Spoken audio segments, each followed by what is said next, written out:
We have a special guest. Anyway, we are going to get right into it. Start in. David Cobb on Decolonizing Economics. A leak on Discord proves the TikTok ban's a fraud.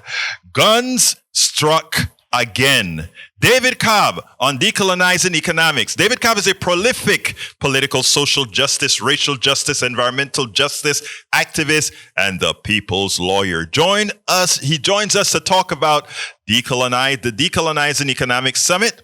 You know, David and I go back a long time, from Move to Amend to many other places and all kind of organizations. And of course, he's been doing this for decades. David Cobb continues his tireless work to effect positive democratic change. He is one of the key organizers of the Decolonizing Economics Summit, a 3-day conference that serves as a space to exchange experiences and information, strengthen alliances and networks, devise strategies to decenter colonial systems, and implement concrete solutions to heal the land and people. Over 1,000 people participated in 2022, and even more are expected in 2023. And without further ado, David Cobb, how are you doing, my brother? Oh, Egberto, Hawatlo, or howdy, as we say in Texas. It is such a pleasure to hear your voice. It's a pleasure to hear yours, man. You know, anytime I hear you, I get spirited. I always, let me put it this way. Because like I told you, we go back a long time, and we've spent working Move to Amend, locked into homes, devising strategies all over this country. And there's one thing I can say about David Cobb, and that he's always inspiring, and not only inspiring, because inspiring is not enough. He's always there with concrete policies that say, if we do this. So anyhow, welcome to Politics Done Right, my brother. Talk to me. Well, thank you so much, Egberto, and thank you for the opportunity to speak to KPFT listeners. For folks who may remember, back in the day, I am a native Houstonian myself. I've been on KPFT Airways many times as a guest and a host. It is my original community radio station. So it's a pleasure to be here. And I'm especially excited to share that this Decolonizing Economics Summit is online and virtual. So if anything you hear inspires and entices you, you can participate simply by going to the website decolonizingeconomicssummit.org. That's 2 S's there. The economics is plural. And join us. It's completely free. You can make a free will donation, KPFT style if you can. But the point is, it is free. And as you said, Egberto, the whole point of this is to come together to develop a shared analytical framework and to make plans that we can implement. Because, I often say that theory without practice is mere contemplation. There you go. Practice without theory is just doing stuff. You might do something transformational without a plan, but it'll be by accident. So the point is, how do we sharpen our analysis about what we want, and then how do we develop plans to get there? And where I have been spending the majority of my time is around what the great philosopher Andre Gorz called non-reformist reforms. That is to say, things that we can do right now to make people's lives better, to win achievable reforms, but as part of a strategic plan to undermine the logic of capital, to undermine the power of the billionaire class. And those non-reformist reforms include, but are not limited to, public banking, participatory budgeting, worker-owned cooperatives, community land trust, universal basic income, locally owned energy production and distribution models. The point is, Egberto, KPFT listeners, these things are happening in various spots all across the country. What we're trying to do is cohere a broad movement to democratize the economy. Now, anybody who goes to that website, because again, first of all, like David said, it is free. It's a free conference over 3 days. Will actually see the number. Every time I go there, it seems like the number increases. The number of participants, grassroots and other groups that make up a part of this network that you're putting together. Like you said, last year you had 1,000 people. You're likely to have close to 2,000 this year, which is sort of a wonderful thing to see that people are realizing that something that we've been preaching here, David, and I want you to pick up on this for me. is that a lot of people are feeling down. You know, they feel like they don't have that, they can't make a difference. It's all over. We just have to oblige by what's going on now. You've always been able to show folks that no, it is just going to be what you make it to be. Why don't you expand on that? Well, thank you, Egberto. And I'll be very candid and transparent with you and KPFT listeners, and that is this. It depends on what side of the bed I get up on. Mm-hmm. Because some days I get up and I think, oh my God, there's no way that we can win. The billionaire class has all the power, and they spend billions of dollars every year to suppress our ideas, to propagandize people and to disempower us and to distract us, right? There's just no way we can overcome that. But then other days I get up on the other side of the bed and I think, there's no way we can lose. It takes them billions of dollars to try to keep people so distracted from what they really want in their hearts, what they know in their head we really need. So I intentionally try to get up on that side of the bed every day with the knowledge that people before us have faced even more insurmountable odds. And I mean that clearly. Like, let's look at it. From the abolition of slavery, women getting the right to vote, the creation of the Social Security Administration or unemployment insurance, workers' compensation laws, pure food and drug laws, the labor movement. For goodness sakes, Egberto, the entire history of this country has been people who faced bluntly longer odds than we're facing now, and by engaging in serious strategic thinking, collective organizing, they made transformational change. We can do it too. Absolutely so. And, when you said it depends on what side of the bed you get off, right? I'm like, well, somehow it must be that I only find you when you get off on that other side of the bed. Because I've never heard the other part before. It depends on what side of the bed I get up. But, the truth of the matter is that I am starting to see effectively over the last several, and not only the last several months, but over the last several years, a larger percentage of people engaging, which is, I remember you and I sitting down talking, and you said, Egberto, if we get to, I think the number was 3%. You said at 3%, we really have that movement that's actually that's actually probative. Your thoughts on that, or your comments on that? Yeah, well, that 3% comes out of the work of Gene Sharp, who studied revolutionary processes. And I want to, in the spirit of the great African revolutionary Amilcar Cabral, mask no difficulties, tell no lies, claim no easy victories, because we are seeing 3%. Tipping point of folks, not just who agree with us, but who are willing to collectively act in concert. I'll tell you this, Egberto, the left, and I mean explicitly the left, not just soft left liberals, but the left, I believe we have enough power and capacity to greatly influence the U.S. empire. I don't think that we're in a position to overtake it at this moment, but we could absolutely have so much more import and effect. But the problem is that we are not sufficiently coordinated. Right. We don't really know each other, and we don't have a program and a plan, right? Exactly. So that's part of what this Decolonizing Economics Summit is to bring us together into deep strategy around this. The second thing I want to be candid about is the far right and the fascists are equally approaching that 3% of folks who are ready to throw down. Oh. I say it with clarity and no happiness, but with sincerity. I believe that we are witnessing the neoliberal center collapsing, and there's either going to be some version of what I'll call eco-socialism or a decolonized return to power with regenerative economics and collaboration and sustainability, or some version of fascism. I just don't see, in this historic conjuncture and in this moment, those two things being able to coexist.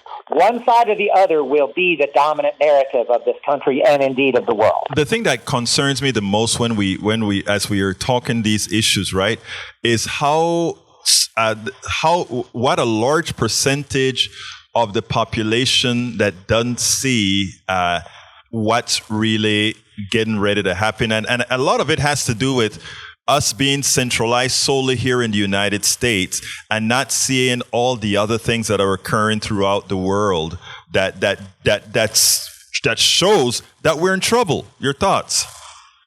Well, I am glad you brought it up and said it so explicitly. Here's my big picture view, Egberto, that we are at the beginning of a global ecological collapse. It's not coming, it's here. It's in the beginning stages of true collapse. But wait, there's more, because we're also not just at late-stage capitalism. This is end-stage capitalism. Right, Richard. And by that I mean there's always been internal inherent contradictions of capitalism.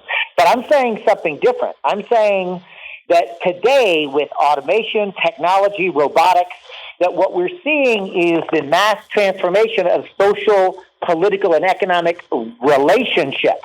The ruling elite can no longer extract the surplus value of the worker for profits because we are moving into literally laborless or workerless production. It's beginning. The digital fabrication world, this new era, the reason that you're seeing fascism emerge now is because of the political crisis that's coming. We have an ecological crisis, we have an economic crisis, and those two crises are creating a political crisis. And the political crisis is not that, the ruling class cannot solve racism or sexism. The ruling class in this political system was never designed to do that. I'm saying something different. I'm saying that the current political system cannot actually maintain order. That's why we're seeing the January 6th insurrectionists. Now, I take it as my job, Egberto, to bring as many people as I can into the worldview of eco-socialism and recognizing that there is enough for everybody to not just survive, but to thrive, to live rich and meaningful lives without exploiting anyone, without oppressing anyone.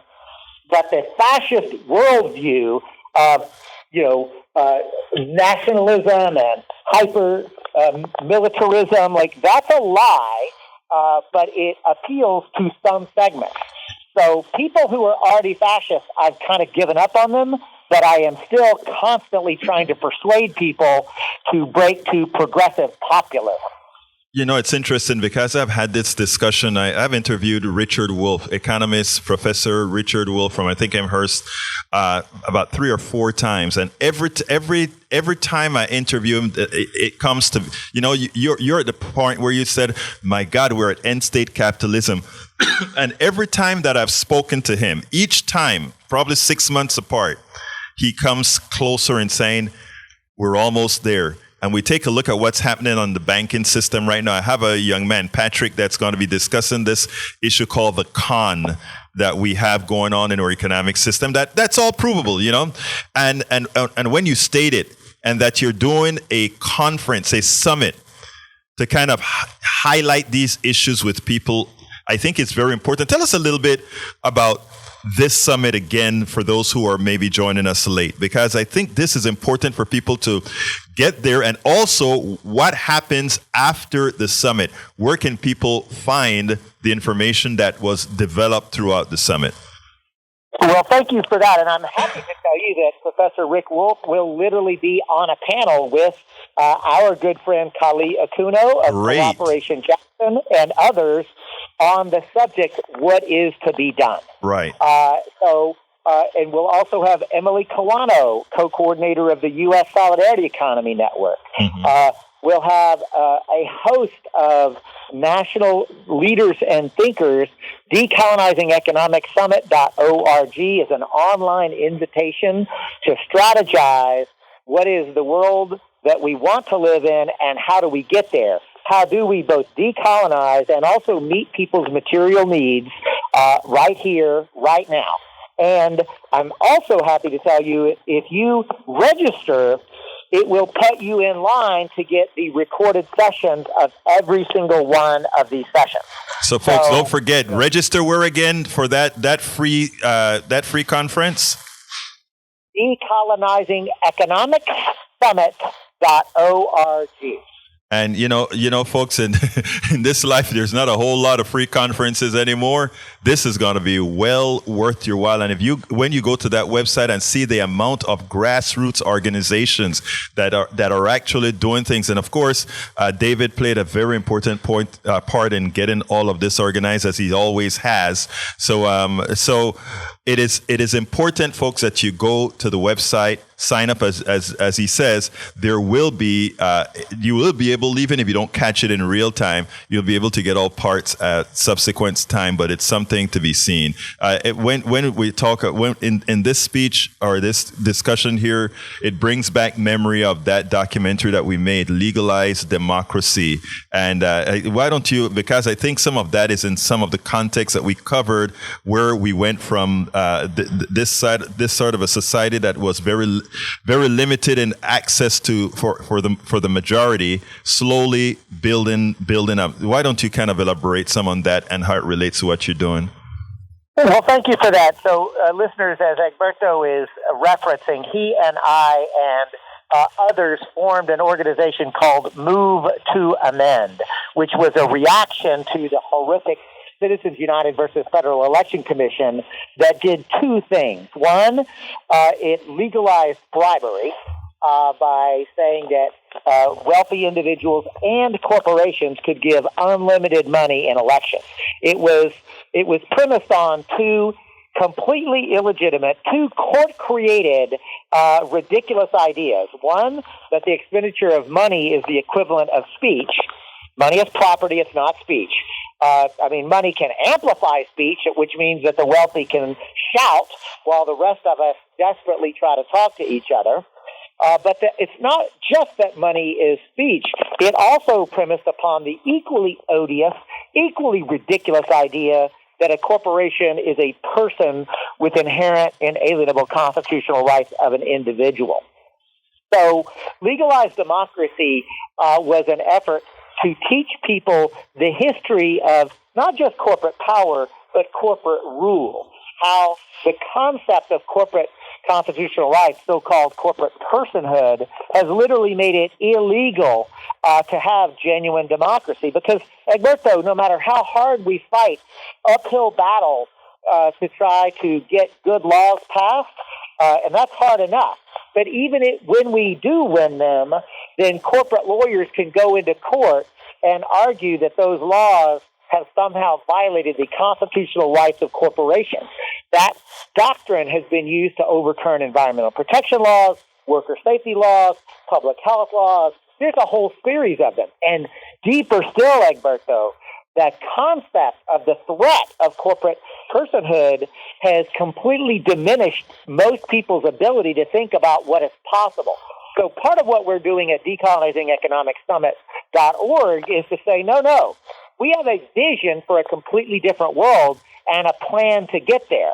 And we're going to have to confront the illegitimate doctrines of corporate constitutional rights just as clearly as we had to overturn the outrageous idea of separate but equal, or the idea that women are not people. Like, at the end of the day, we're talking about peaceful revolution.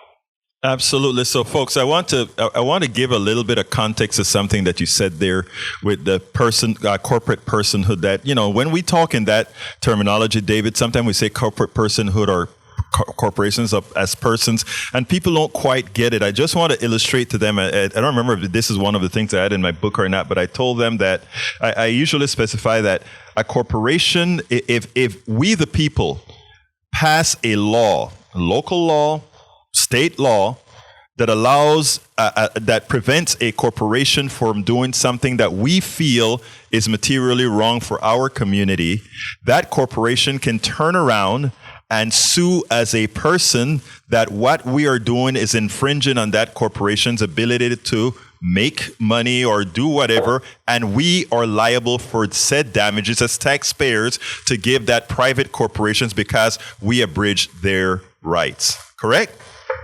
That is exactly right. And Egberto, I want to lift up the fact that Egberto Viles is not a lawyer. He's a smart person, but has just profoundly and astutely and accurately described that legal concept.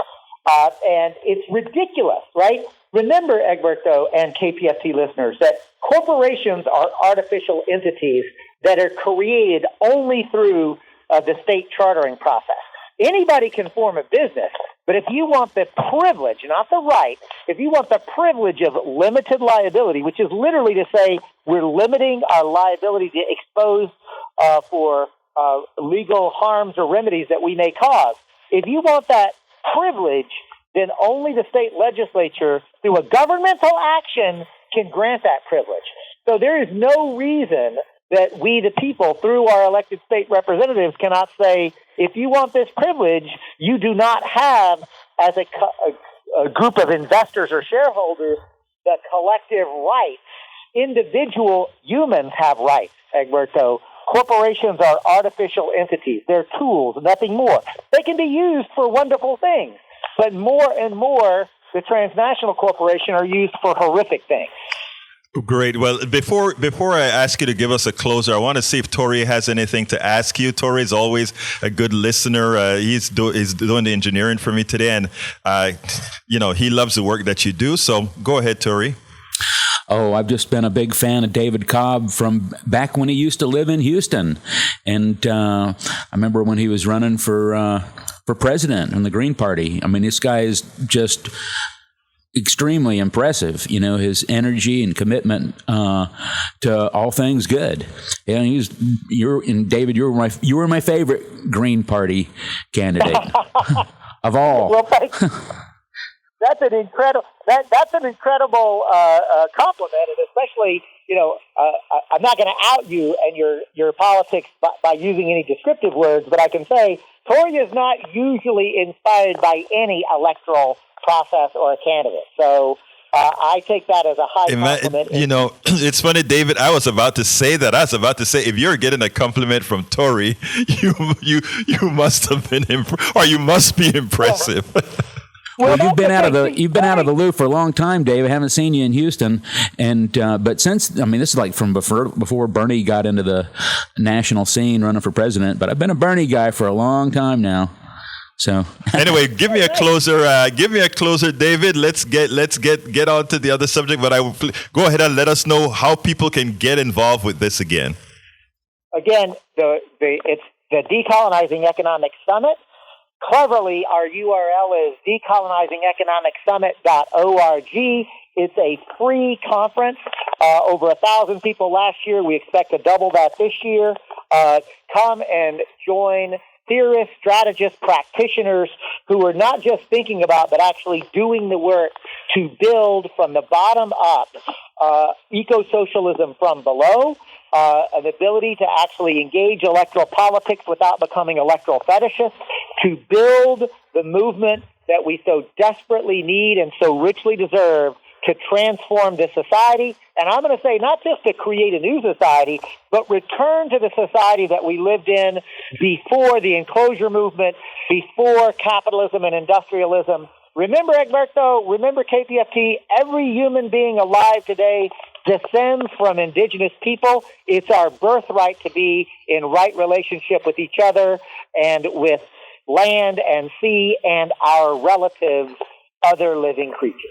Well, David, in our chat here, Alistair said, "Hey, brother, I just registered." So, Hey, thank you so much. Absolutely. Let me tell you, David, it's always my honor to speak to you. I intend to have you on a hell of a lot of times because, we need to make sure that people know that they are already empowered as American citizens to be what they want to be and to have what they've earned. So thank you so kindly for having me. No doubt about it. I'm going to conclude with this, Egberto. Yes.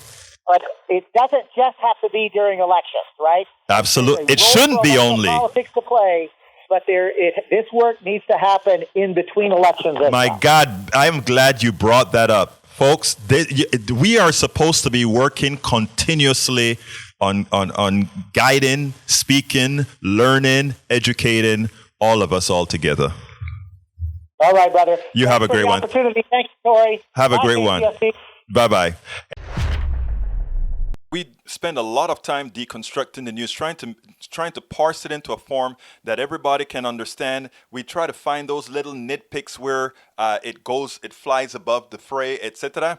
If you really like these videos that we do, I want to ask a big favor. Please go ahead. Number one, subscribe to our channel, and number two, please join if you can. Thank you so kindly for watching. Keep watching. Please remember to share. We must populate the entire internet with our progressive message, a message that we know is what most Americans say that they want. So help us, please join.